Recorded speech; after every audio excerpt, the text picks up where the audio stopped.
its existence to another cause than itself, we demand again, for a similar reason, whether this second cause exists of itself or through some other, until, from stage to stage,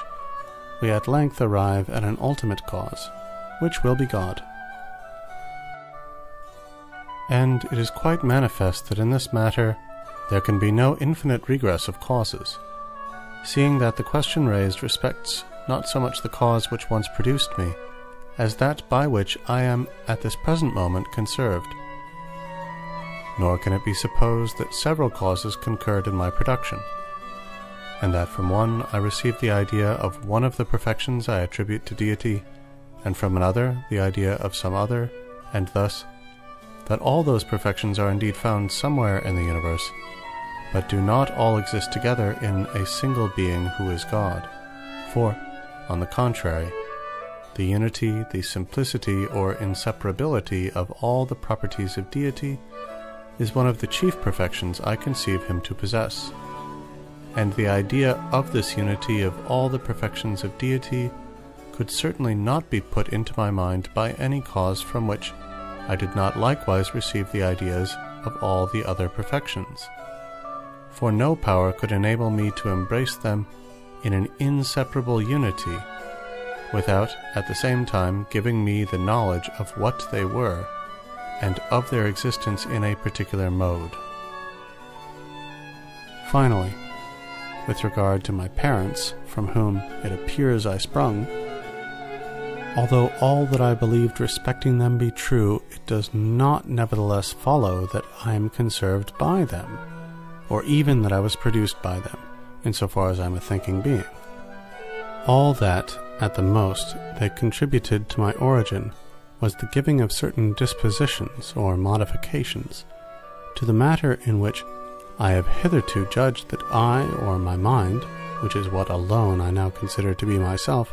is enclosed. And thus there can here be no difficulty with respect to them, and it is absolutely necessary to conclude from this alone, that I am, and possess the idea of a being absolutely perfect, that is, of God, that his existence is most clearly demonstrated. There remains only the inquiry as to the way in which I received this idea from God, for I have not drawn it from the senses, nor is it even presented to me unexpectedly, as is usual with the ideas of sensible objects, when these are presented, or appear to be presented, to the external organs of the senses. It is not even a pure production or fiction of my mind, for it is not in my power to take from or add to it. And consequently there but remains the alternative that it is innate, in the same way as is the idea of myself. And in truth, it is not to be wondered at that God, at my creation, implanted this idea in me, that it might serve, as it were, for the mark of the workman impressed on his work. And it is not also necessary that the mark should be something different from the work itself. But considering only that God is my creator, it is highly probable that he in some way fashioned me after his own image and likeness, and that I perceive this likeness, in which is contained the idea of God, by the same faculty by which I apprehend myself. In other words,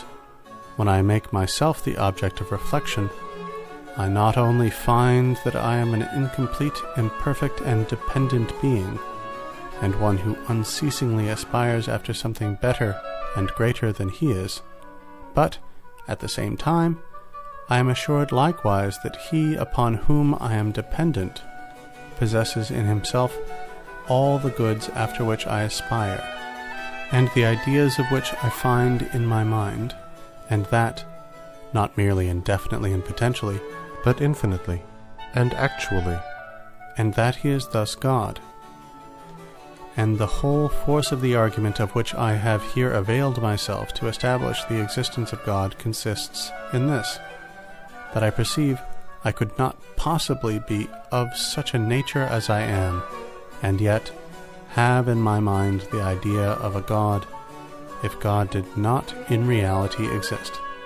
This same God, I say, whose idea is in my mind, that is, a being who possesses all those lofty perfections of which the mind may have some slight conception, without, however, being able fully to comprehend them,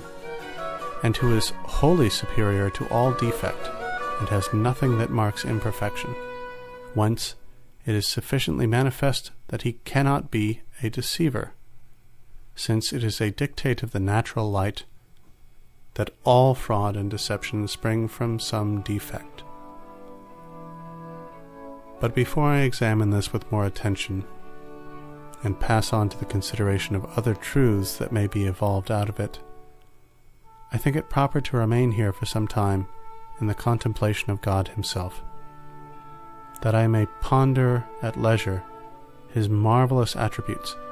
and behold, admire, and adore the beauty of this light so unspeakably great, as far at least as the strength of my mind, which is to some degree dazzled by the sight, will permit.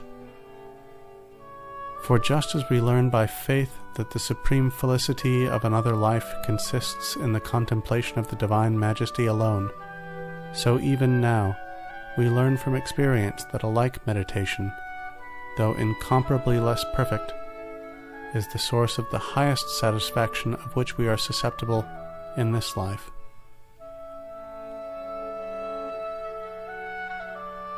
End third meditation. This recording is in the public domain.